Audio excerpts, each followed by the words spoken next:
Hey loves, it's your girl Meelah, and welcome back to Meelah's TV, where African stories come alive with lessons and truth. Today's tale: The Cursed Crown of Zuberi, a king's pride, a deadly curse, and the price of power. Prologue: When kings dream of eternal power. The elders say, a crown that shines too long burns the head that wears it. And truly, there once lived a king who believed he could cheat even death. Long ago, beneath the golden sun of Umzani, a kingdom carved between mountains and rivers, King Zuberi ruled with unmatched pride. His palace walls glimmered with cowries and gold dust, drums announced his presence, even the wind seemed to bow when his robes brushed the earth. But power, like fire, never sleeps. King Zuberi feared only one thing: time. The thought of aging terrified him more than war. So, when whispers spread of an ancient spirit who could grant immortality, Zuberi's heart hardened with greed. Chapter 1: The Prophecy of the Masked Seer. It began on the night of a blood moon. The marketplace was silent, goats restless, and even the griots paused their songs. A masked figure appeared at the palace gates, and Guru the Seer, the last of the ancient priests of Kambiri Hills. "Great king," Nguru said, his voice trembling like dry leaves, "I bring a vision. The ancestors have spoken. Your name will echo for 1,000 moons, or vanish in one." Zuberi laughed, his golden bangles jingling. "Old man, what decides my fate?" "A crown," the seer said. "A crown forged by spirits, one that grants power over life and death. But it carries a curse. Whoever wears it without purity of heart will lose his soul to the shadows." Zuberi's eyes gleamed. "Then I shall find it and purify the curse with my will." The elders begged him not to. "You cannot outwit the ancestors," said Chief Bwana. But Zuberi silenced them. "The ancestors serve me now. I am the living god of Umzani." That night, thunder cracked. Somewhere deep in the forbidden forest of Kifo, a spirit awoke. Chapter 2: The Journey into the Forest of Kifo. At dawn, Zuberi gathered his bravest warriors Jabari, Mosi, and Tembo and set out for Kifo, the forest where the living met the dead. The forest breathed like a sleeping beast. Trees twisted into faces, rivers murmured forgotten names. Every few steps, the drummers of fate seemed to beat softly beneath the ground. "My king," Jabari whispered, "this place smells of old blood. The birds don't sing here." "Then I shall teach them to sing of me," Zuberi replied, pressing forward. They reached a clearing where skulls hung from branches. There, in a pool of black water, stood a spirit woman, half mist, half flesh, with eyes like dying stars. "Who dares disturb the keepers of Kifo?" she hissed. "Zuberi, son of men, ruler of Umzani," he declared proudly. "I seek the crown of the eternal flame." The spirit laughed, a sound like broken shells. "You seek what even gods fear.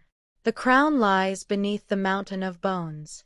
But know this: every step you take toward it will demand a sacrifice." Zuberi raised his spear. "Then I shall feed it my enemies." The spirit's smile faded. "Foolish king, you have already fed it yourself." Chapter 3: The First Sacrifice. The deeper they ventured, the heavier the air became.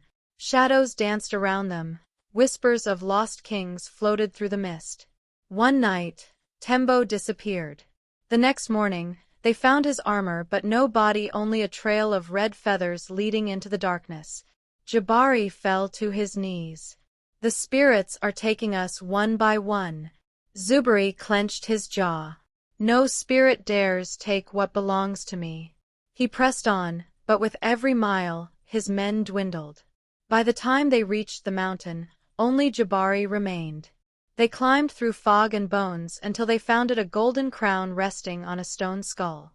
It glowed like fire trapped in ice. "Do not touch it," Jabari pleaded. "We must return." Zuberi ignored him.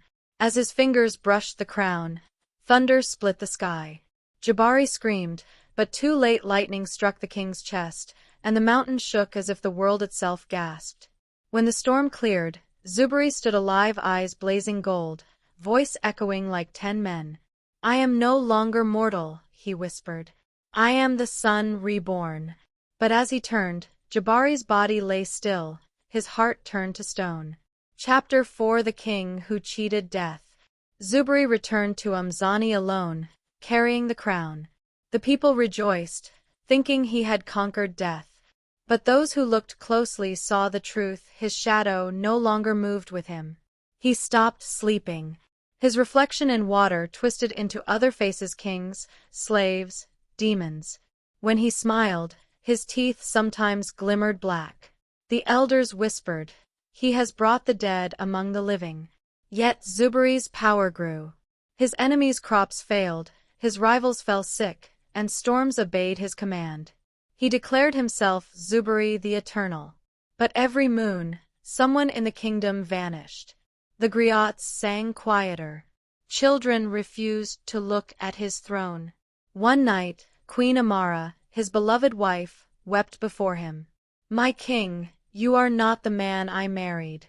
The spirits cry in our halls. Let us return the crown." Zuberi struck his staff. "Silence! I gave you a kingdom of gold." She met his gaze. "And now it is a kingdom of ghosts." That night, she disappeared too. Chapter 5: The Haunting of Umzani. Rain fell for 40 days. The rivers overflowed, washing away the farmlands. Drums of mourning echoed every sunrise. Zuberi walked through his palace alone, haunted by whispers.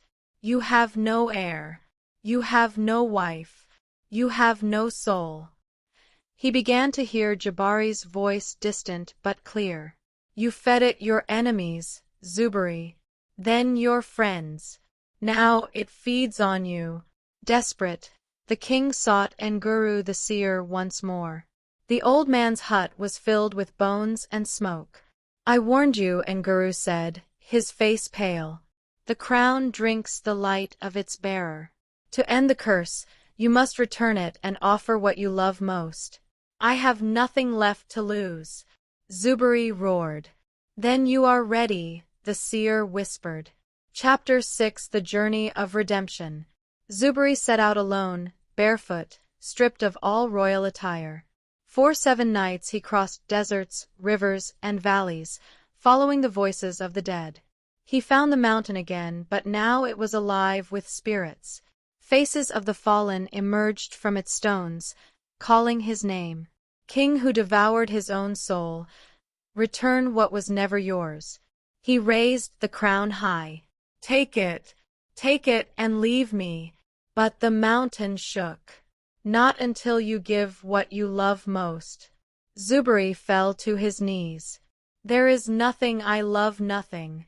Then he remembered Amara, her laughter, her kindness, her last words. Tears cut through the dust on his face. "Then give your heart," said a voice, the river spirit from before. He placed the crown upon the stone skull once more and stabbed his chest with his own dagger. Blood flowed like wine, and the crown dissolved into light. The spirits sang, their voices rising like thunder. The curse is broken. Chapter 7: The Return of Light.